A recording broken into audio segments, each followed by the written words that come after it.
Okay, follow along with me now. We're in a car, in space, cruising on the rings of Saturn. The rings hum the tune of Take On Me by AHA as we ride along. It's 1:30 o'clock, and sunny, yet dark out. We're bopping along the rocks, right? And I look at you, and you look at me. We're in love. Except in outer space, love is actually having to sneeze, so we're both really uncomfortable. You look out the window and gasp, it's a pink hole! The black hole's like a cousin. It's 16 times deadlier, and it sounds like early 2000s emo pop. I grab the wheel, and we speed up. You're probably really confused. Here's the thing. I'm an anxious person. Super. 585 days ago, I had my very first panic attack. And ever since, I've been a big mush of panic and anxiety inside. Nausea and vertigo are daily happenings. Panic attacks are like Mondays, and worrying is breathing to me. I'm afraid of germs, and of going insane, and that this nervous person I've become is not who I'm meant to be. So, what does this have to do with that wacky, supersonic galactic space ride just now? Well, that ride to Saturn was the love child of my anxiety and my creativity. These past 585 days, I've noticed a distinct pattern between my anxious mind and my creative drive. As I become more anxious, I become more creative. And when I'm more creative, I become less anxious. Anxiety and creativity do this dance around each other in some sort of self-healing, repetitive ritual. Anxiety fuels creativity, and creativity heals anxiety, and so on. This pattern is everywhere in art, so I realized. Now, creativity is a broad term, and there's many different creative mediums that this anxiety-creativity phenomenon is present in. From film to music, performance, or fashion, mental health and its effect on art is pervasive. But it's especially fascinating in visual art. The one and only. Painted in 1893, this is Edvard Munch's The Scream. Munch was tormented by mental illness throughout his life. His suffering was, quote, part of himself and his art. And he claimed that the destruction of his mental illness would be the destruction of his art. Iconic. Yayoi Kusama. You're probably familiar with her work. Her iconic dots, and pumpkins are all the rage. What might be less known is the inspiration behind her work. Kusama has tried to translate her intense hallucinations and obsessions in her art, and in doing so claims to attempt to self-cure her disease. For both Munch and Kusama, their mental illness is the epicenter of their lives and thus their art.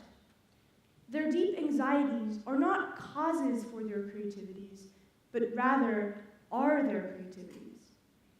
You see, anxiety really is just creativity with an ugly mask on, an imagination that has run amok.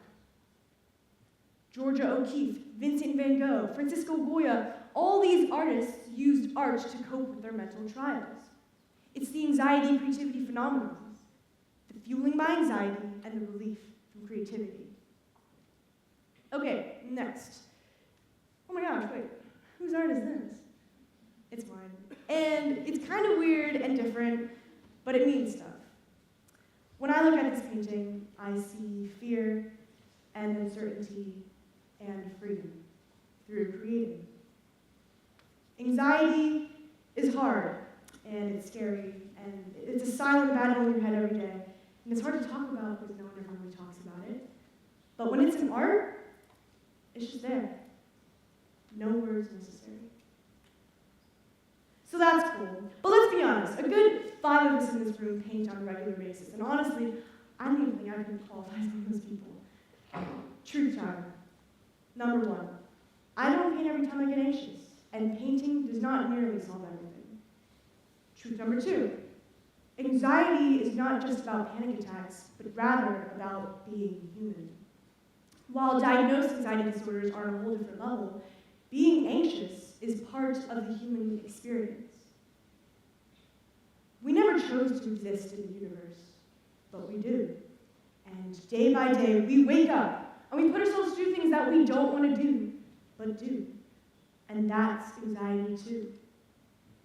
The why and the what and the who am I that we all feel deep inside our cores. The what ifs, the then whats, the yeses and the subsequent no's and the I don't know. This is being human. And a painting won't fix this feeling.